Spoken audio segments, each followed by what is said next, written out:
Okay, in footballing news, the FA have charged Paul Scholes, the former Oldham manager and Salford City part owner, with betting offences. Let's have a look, shall we? They've released a brief statement yesterday evening.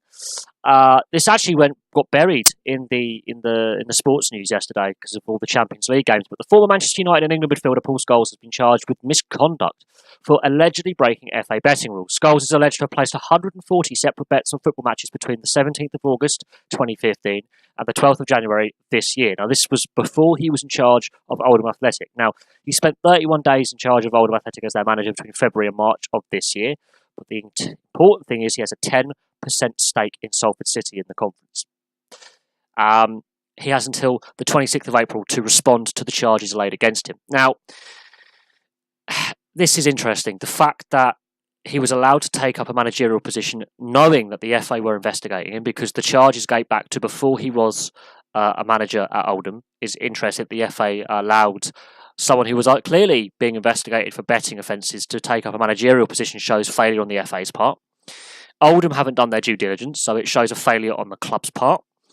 And the fact that he is a part owner of a football club, the fit and proper persons test, I mean, if he's being investigated for these alleged betting breaches, and he's still allowed to be involved with the day-to-day ownership of a football club, there shows a lot of failures on various parts here.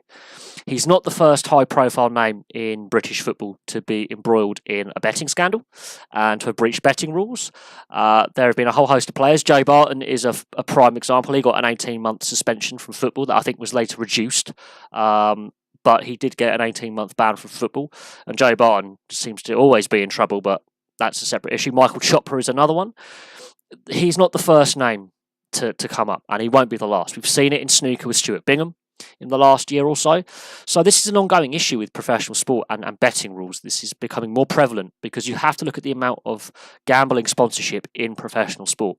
And the rules are starting to change when it comes to TV advertising around live sport, but not for replays of sport or highlights programs, and not for horse racing, because horse racing is so reliant on and dog racing on gambling sponsorship to survive financially. But it does raise some severe questions about regulation and the fact that due diligence, clearly they have been investigating him for a while before he was Oldham manager, because this is when the period of time. And he is the part owner of Salford City. So there's going to be some kind of punishment coming his way. He has until the 26th of April, so he has another 9 days in which to respond, so a week and a half in which to respond pretty much to the charges levelled against him. So I believe next Friday, is when he has to respond by. But it is a worrying trend that we are seeing, not just in football, but in professional sport. And the amount of clubs that have betting sponsorship, not just in the UK, but across Europe, that have betting sponsorship on their jerseys. And it's not just football, it's a variety of sports that have betting sponsors. And there has to be a fine balance struck between, needing the sponsorship money to help invest in the sport, and that is great, to then becoming reliant on a type of sponsorship that is not necessarily in keeping with the sport itself. Now, we've seen tobacco sponsorship banned. We've seen alcohol sponsorship in France banned. So some of the vices that we have as a society are now not deemed as acceptable for sponsors in some countries or some locations. The thing is, betting, gambling firms, they have a big stranglehold on a lot of money coming into sport in this country and further afield.